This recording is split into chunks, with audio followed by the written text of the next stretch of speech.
Hi everyone, it's Gracie Goo.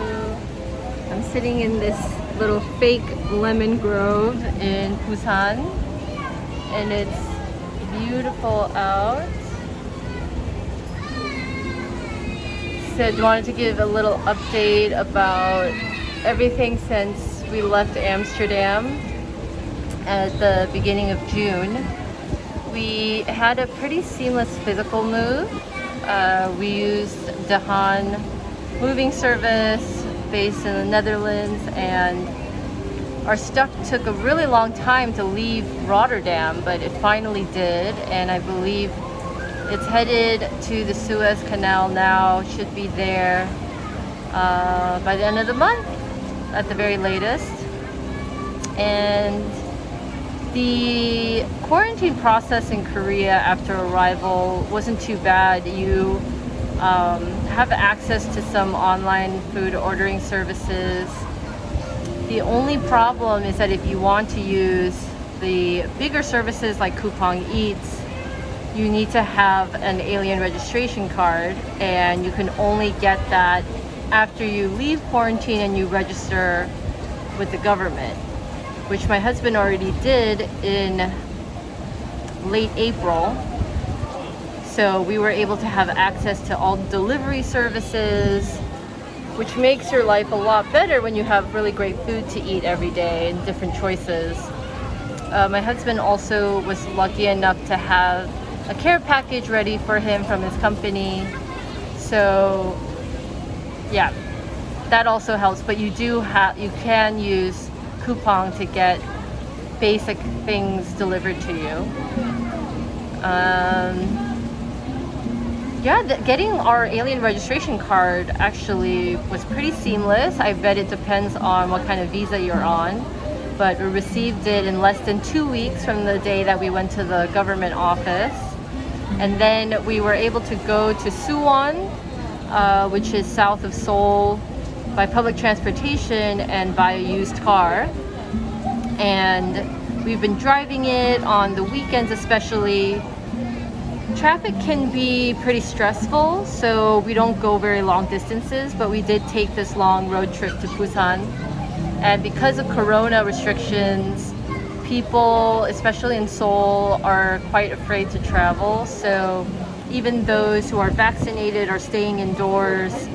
As you can see, I'm required to wear a mask, even outdoors.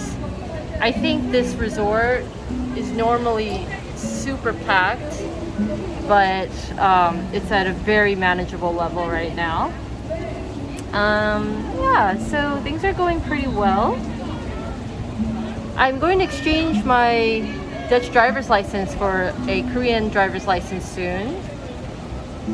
And what else is going on? I think people might be curious about the arrival process at Incheon Airport. It's very seamless. There were lots of different steps, but the airport was empty when we arrived. It was a weekday, and we were worried about that. But it was around, I think, 3 or 4 p.m. We arrived early, actually, I think over an hour early. And we got preferential treatment as a family with a young child. So there really weren't any lines, but they let us skip whatever line there was. And I guess because my husband has a permanent employment contract with the Korean company, you know, it was kind of seamless from an immigration standpoint for me and our son to enter the country. So Seoul is treating us really well. If you'd like to know more about our school application process, I've gotten questions about that from fellow expats who are moving here with young children. That can be stressful, but I think it was very manageable.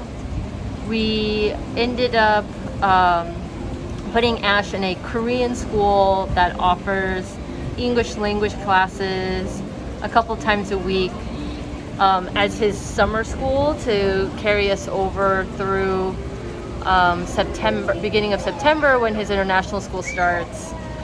And we chose an international school that we can walk to, so that will be super convenient. Right now, Ash gets shuttled to his Korean school. And before I put him on the shuttle, it was really tough for me because I had to contend with Korean traffic in the mornings. So yeah, but all things considered, pretty seamless. I went and got my first haircut already. I'm gonna try to get a manicure and pedicure next. We're at this beautiful beach resort on Haeundae Beach, and we're gonna go to a temple later. We've gone to the Seoul Grand Park Zoo, which is right next to Seoul Land, for anyone who's familiar with the amusement parks here in Seoul. And where else have we gone? We also went to the Museum of Science and Natural History, which was really cool for kids. Again, museums are pretty empty because families are pretty afraid to go outside and mingle. I think it's super safe. There's only a few hundred cases a day in the busiest parts of the country. But Korea is super careful, and Seoul is on the highest social distancing restriction level, which is level 4. I think if you just be smart, wear your mask, keep your social distance from people, like there's nobody really around me here, then you'll be fine. Yeah, so what else is going on? I think all the immigration stuff, settling into our apartment has been going really well, and now I'm just trying to look for childcare help. I started interviewing for jobs, and so there are lots of, they call them 도우미, which is helper services. I think people in this day and age, they really need help with, well, I guess they always did, but now we're more open about it. Helping with cleaning, cooking, watching children, and so I will likely be interviewing a few people next week, in the coming weeks. Yeah, so things are going beautifully. And if you have any questions about traveling to Korea, you can direct message me. Bye!